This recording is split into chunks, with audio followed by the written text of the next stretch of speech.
Hello and welcome to a special podcast about an extraordinary time.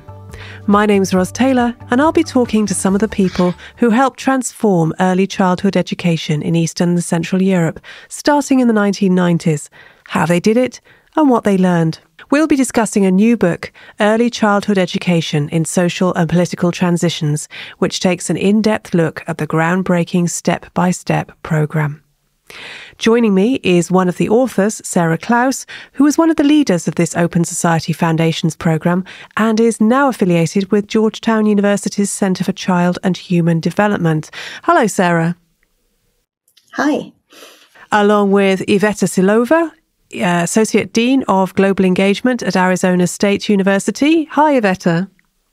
Hello, and it's great to be here. Thanks for having us. And also with us is Carmen Lica, Director of the Step by Step Centre for Education and Professional Development in Romania. Hello, Carmen.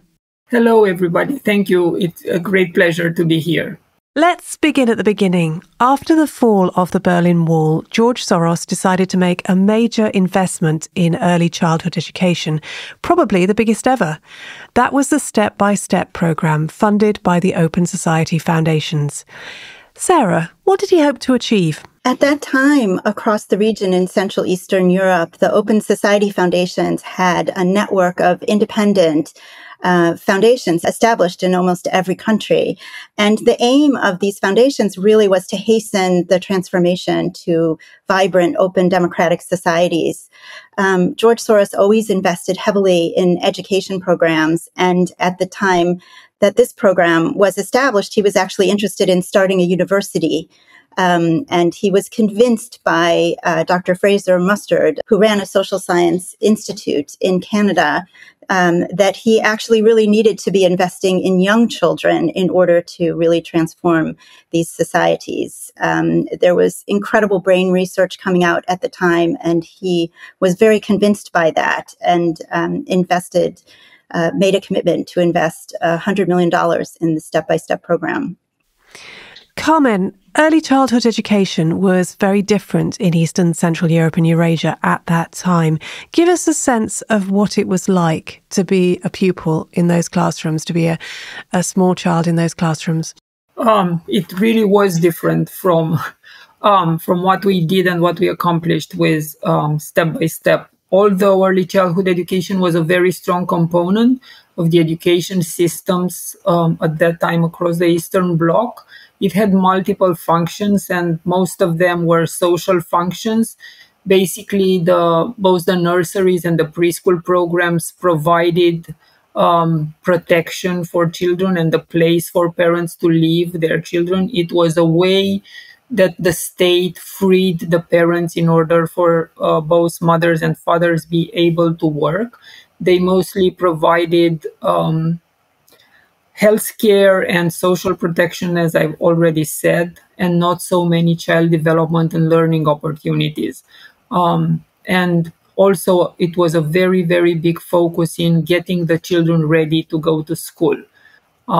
It was a very teacher-centered experience where the teachers were basically delivering some plans developed by the central authorities with no information and no attention paid to the individual children that they were working with, and not so much understanding of how little children learn and what the child development means for learning and development. So it was about shaping the child to be well-behaved and a good citizen, but there was very little emphasis on the child's personal development.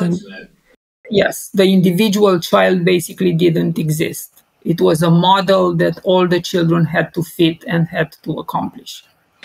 Step by Step drew on the Head Start program in the US. Sarah, tell us about that because you were heavily involved in it. Yes, at the time when Mr. Soros came back from his meeting in Canada, Liz Laurent at the Open Society Foundations was tasked with developing the step-by-step program, and she contacted colleagues that she had met at Georgetown University who were providing technical assistance to the Head Start program. Now, Head Start turned out to be a fantastic model for the step-by-step program. It's a program that emerged as the national program to support early childhood development under President Johnson as part of the War on Poverty. And it is a program that supports holistic, child-centered, inclusive early childhood development. And it's a program that provides the states with block grants to do that and allows them a lot of flexibility. So it was a great model for step-by-step, which we were trying to implement initially in 15 countries and later in 30 countries.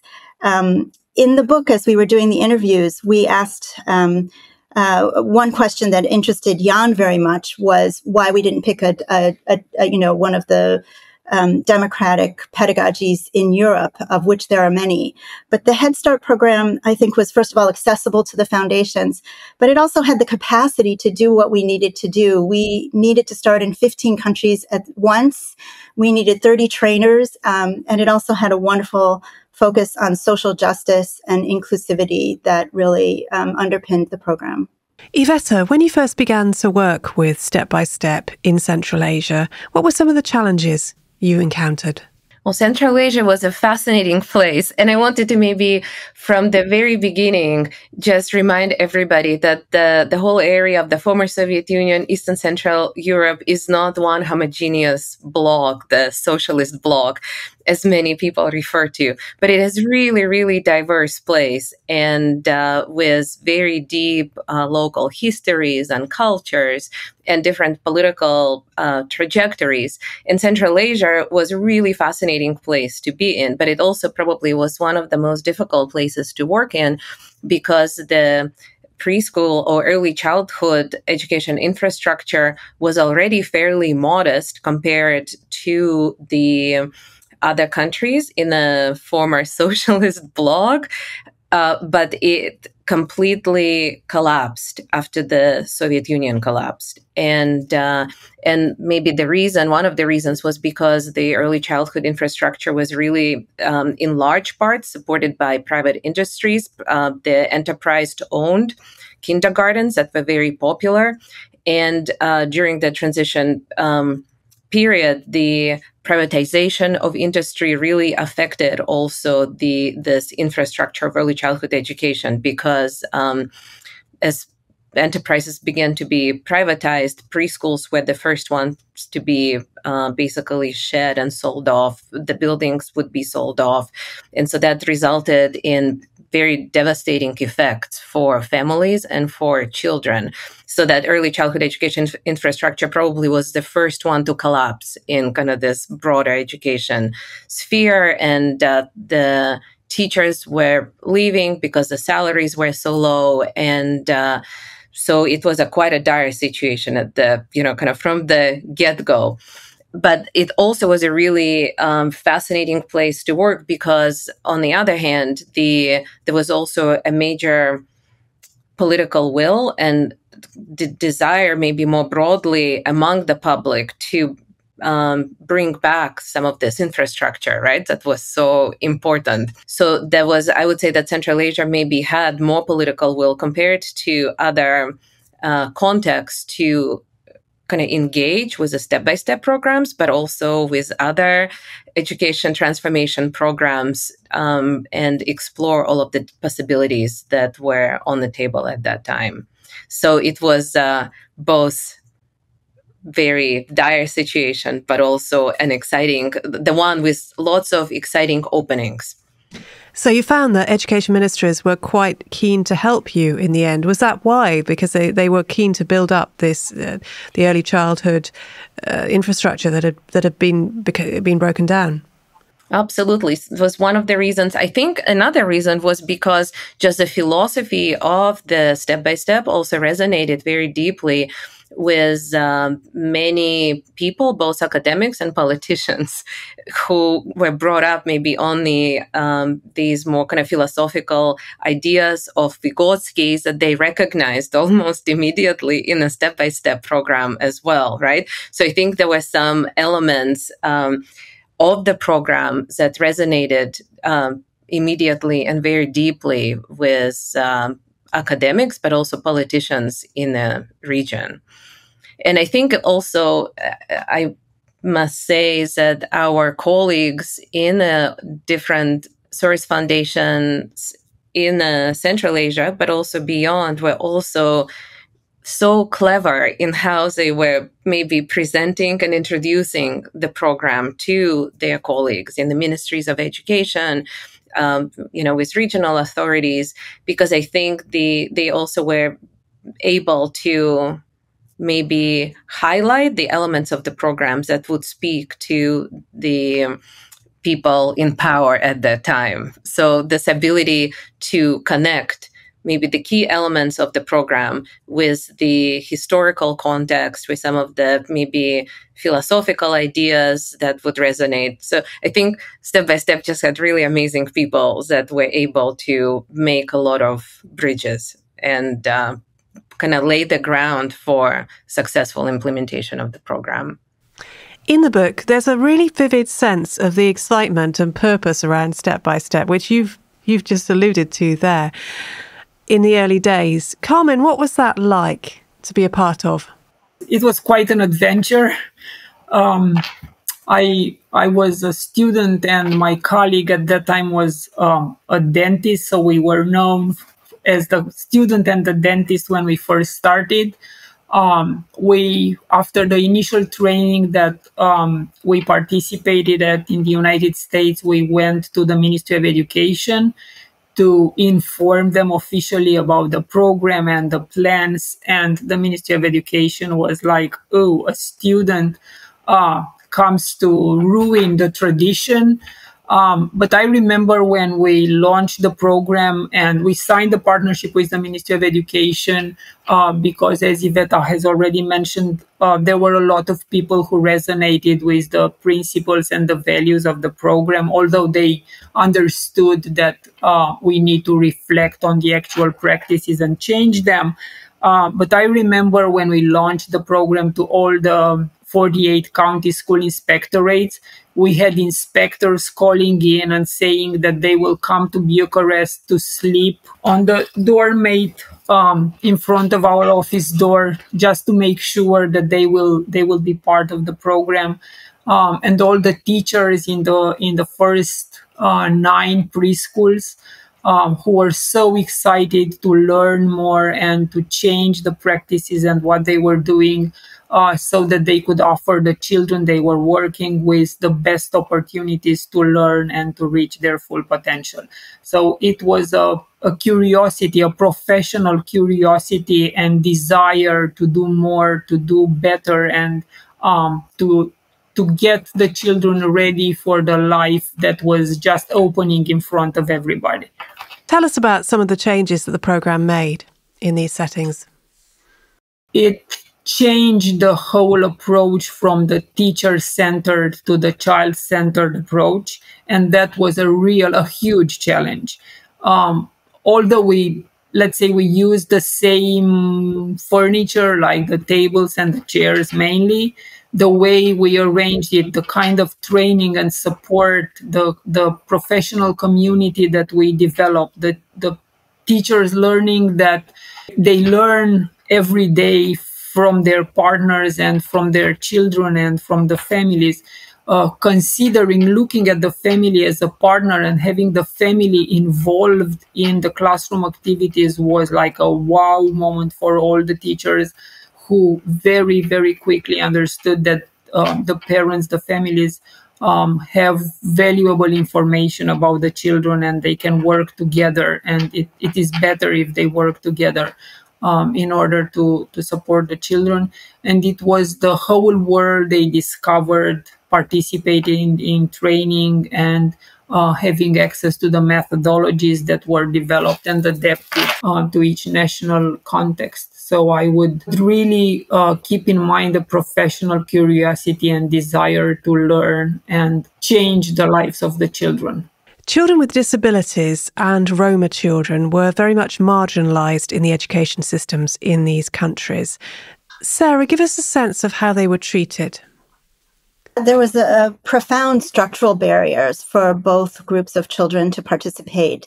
even to participate. I won't even say to participate equally in education systems. So many, for example, many children with disabilities were kept at home or they were institutionalized. Those that entered the education system were often segregated out into special schools. And the whole field that was dealing with special education was referred to as defectology, just to give you an idea of the stigma and the way that children with differences were treated by the education system and in society.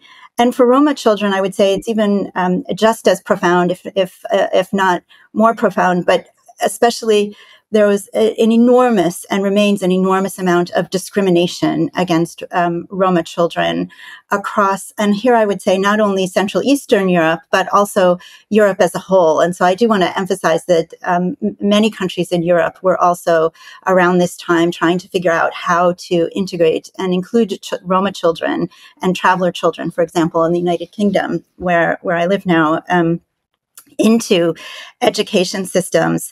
Many Roma children speak a different language at home, and they would go to school when they were entering. They didn't have opportunities to participate in preschool education. So the number of Roma children participating in preschool education in the 1990s was very small. And when they would start to enroll in school, in some countries they were given entrance exams, and the entrance exams were given in the majority language, and they spoke a different language at home. And so they would end up in special schools because of this biased testing, or segregated into special schools, or segregated into separate classrooms. Many children dropped out as well because of the discrimination that they experienced in schools. So it was really a dire situation. And just to emphasize some of the countries that Step by Step was working in: Romania, where Carmen is, Bulgaria, Hungary, Czech Republic, Slovakia. These are countries with very high numbers, or high percentages of Roma people. So having them not participate in education is hugely detrimental to the whole society. Carmen, how did Step by Step try to change all this? It was introduced as an inclusive program from the very beginning, from its very first day, to the Ministry of Education, to the county school inspectorates, who are basically the local authorities, to all the teachers and parents that we worked with. We understood very quickly that the early childhood is the best entry point to reduce the differences, to recognize and reduce the differences in approaching Roma and children with disabilities. As Sarah mentioned, children with disabilities were not even considered to be enrolled in regular classrooms. They were either kept at home or enrolled in special classrooms. So we made it very clear that we open enrollments for all children. We partnered with social services in the first 9 cities we started, and that was a practice that continued. So children with different vulnerabilities were enrolled in the step-by-step program, while we supported the teachers with training in working with children that comes from different cultural backgrounds, children with disabilities, and we also offered them on-site support like coaching besides the training. The training focused on the democratic values such as inclusion and tolerance and diversity, and recognizing the differences and understanding that it is okay to be different. For young children, it was natural to have different colleagues, to work, to play with different kinds of children, and it became natural for parents. And this is how we kind of built a critical mass of people, both professionals and families and social services, that rolled on and moved forward with this idea. And we came to a point where the Ministry of Education used to refer parents of children with disabilities to go to step-by-step classrooms, because this is where they will get the best opportunities for their children. Of course, there were setbacks. Not everything changed as much as you wanted it to, as quickly as you wanted it to. Sarah, how did you handle that? I would say that this was a program of persistence and learning. In the fall, after the first trainings took place over the summer, when U.S. trainers went back to visit programs in Central Eastern Europe, everybody was excited. It was just a huge change in all the classrooms, but they started to notice that teachers were still asking children who were left-handed to write with their right hand, or children were still standing in line to go to the toilet. They weren't really being treated as individuals. And we realized that there were still a lot of things to do. So a new methodology, a whole new training package was created and delivered to support teachers to think about these nuances of democratic education that maybe we hadn't thought about at first. But also in terms of working with children with disabilities and Roma children, over the years, the program really collaborated, for example, with UNICEF and the Roma Education Fund when we realized that the changes weren't happening fast enough, to create reports and document what was happening, or to work with a number of organizations across Europe to really advocate for changes. I would say that we weren't able to change everything that we wanted to change, but we never stopped trying. We had a saying, who says we can't change the world? And that was sort of the motto that the whole program lived by, with this expectation somehow that an education program in early childhood could make a huge difference. And step by step eventually moved out of preschools and primary schools, and it sought to influence in-service training and pre-service training in universities and training colleges. Sarah, how did those institutions, which had often been doing the same thing for a long time, react to that? So we included representatives from the universities in all of the trainings from the beginning, but only in small numbers. And we realized after a few years that wasn't going to change the university system, and it wasn't going to change how teachers were trained. It wasn't going to change what we call the in-service training system, which is how teachers participate in retraining. In the region, it was often every 3 or 4 years they would participate in a retraining program. So we started a higher education program, part of the persistence program, and developed 8 semester-length courses for universities, and then provided those courses through trainings to about 2,000 people across universities and pedagogic institutes and in-service training institutes. And here I would say, I think it inspired individual professionals to change their courses. In a few universities, we know that it inspired a particular certificate program or a change in the training program, but it didn't have the huge effects that we wanted. And I think in retrospect, maybe we could have focused on specific institutions of higher education and focused on training those. But I did think it kind of changed, it introduced some new ideas into the academics of early childhood education as a whole. And I think that has served as a foundation for other work going forward. And in the end, you moved far beyond Europe and Eurasia, didn't you? Yeah, the program at Open Society Foundations actually ended up as a global program working around the world. And the step-by-step program was one project that was influential in some of our activities. I think in the book we write about the work of the Open Society Foundations in Bhutan and also in Liberia. I would just say that what we learned was that the program was hugely influential, or had relevance even in contexts where the education system was very different. I should mention also that the program was operated from the early years in Haiti and for a time also in South Africa, where Open Society Foundations had and still, I think, has a national foundations. This book is a reflection on Step by Step, what it did achieve, what it didn't. Looking back, Iveta, what might have been done differently? Oh, this is a huge question, and probably another book could be written just about this question alone. But I wanted to pick up maybe on the discussion that Sarah just started a little bit earlier about the pre-service and in-service teacher education in schools. So I think this perhaps could be one area that could have been done, could have been approached differently, right? But as Sarah said, it was a major learning process for the program itself. But I wanted to point out that this was a problem that was very typical for most of the international development projects at that time. So many resources in the early 1990s and beyond went into schools to really offer direct support to teachers and students and offer this very direct, immediate assistance on the ground. And higher education institutions really became an afterthought in a lot of international development assistance programs, right? So they actually were perceived by many people as these black holes where, nobody wanted to invest any money because nobody would know what would happen with this money in these huge, bureaucracies.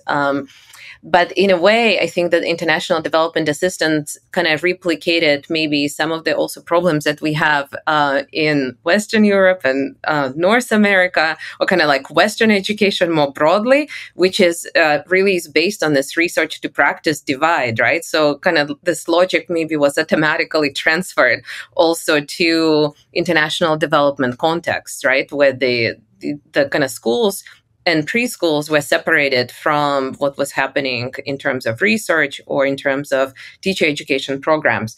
And I think when people started, and not only in Step by Step, but in many other programs, started to realize that, schools are changing so fast, but pre-service teacher training institutions are producing exactly the same teachers as they were 50 years ago.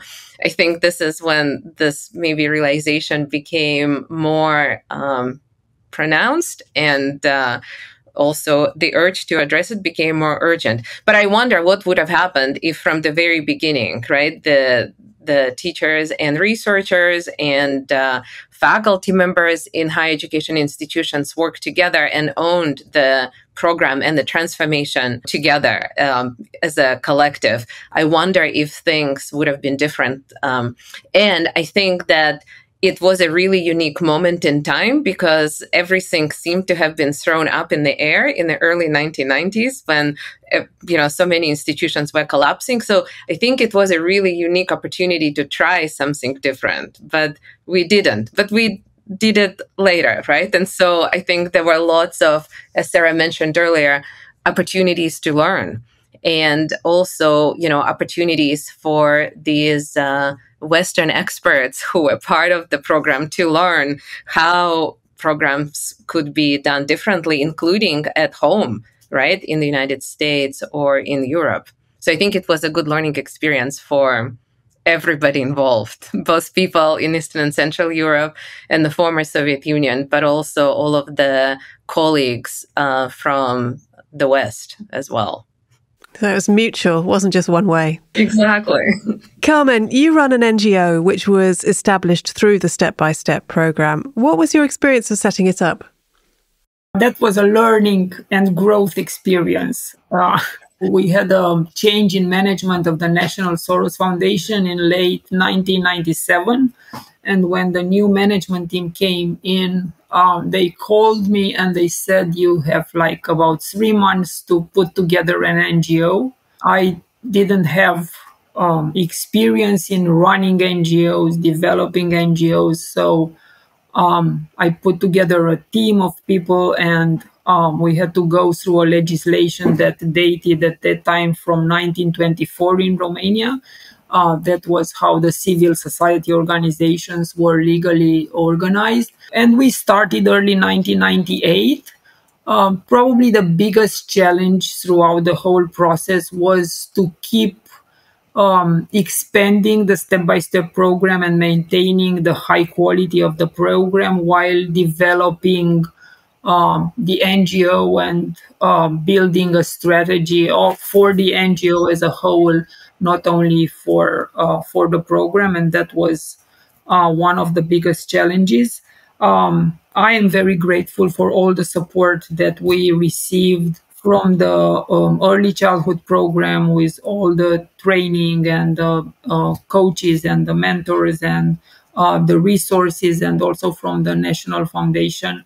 I think it was a learning opportunity for everybody. And where is Step by Step in Romania now? It's an NGO celebrating 25 years of existence and 30 years of Step by Step. In 1994, we started with the preschool program. In 1995, we were amongst the few ones who said yes to the parents who wanted their children to continue in step-by-step program, and we started with one classroom of primary school program. And the number of groups of preschool classrooms and primary school classrooms has grown steadily ever since.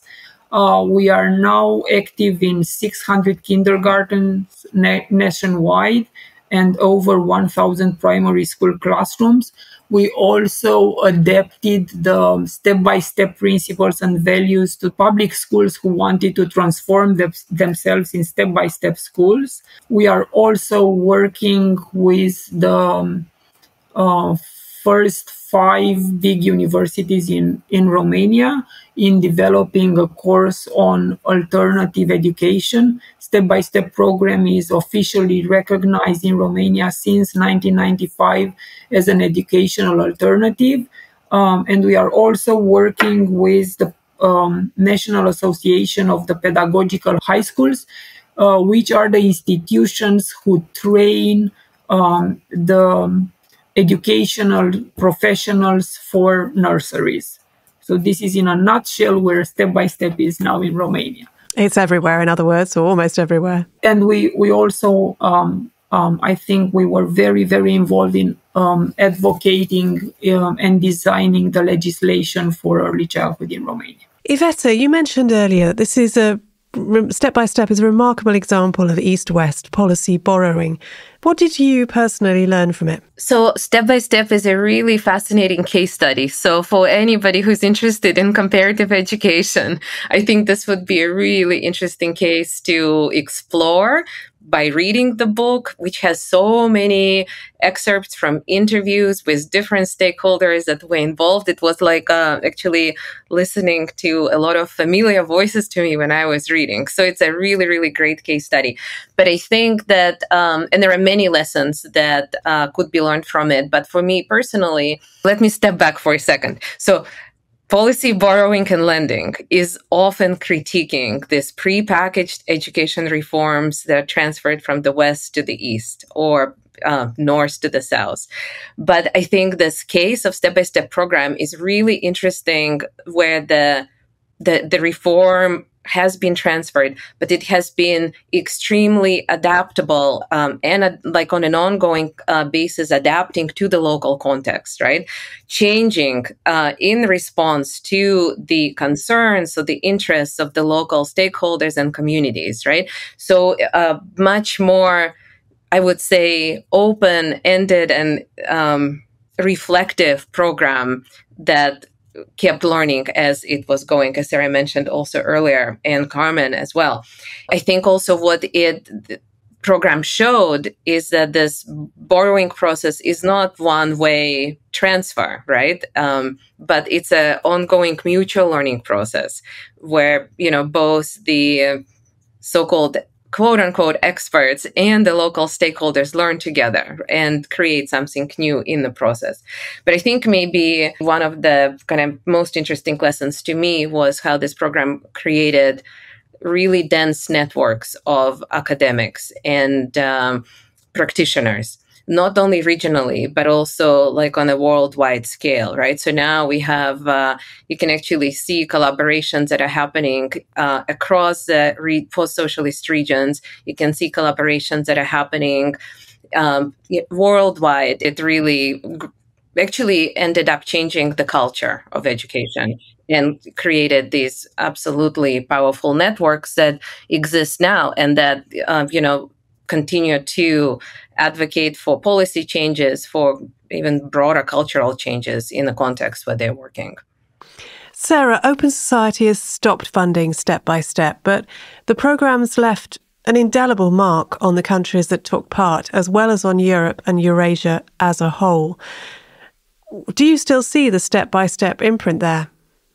Oh, like 100%. I mean, I think one of the big achievements of the program was developing or supporting the development of a vibrant civil society in early childhood education and development. And you can see that in organizations like the organization that Carmen leads, but also Step by Step sort of gave birth to the International Step by Step Association, which started out just focusing on the Step by Step NGOs, but has expanded across all of Europe, West and East, South and North, as well as across Central. It's always included programs from Central Eastern Europe, and it's really become the go-to professional association in the field, and is advocating and sort of holding on to the values that underpin the step-by-step program when it was established in 1993, 1994. As we were doing the interviews for the book, in so many countries, it's not only that the program itself is still approved as a program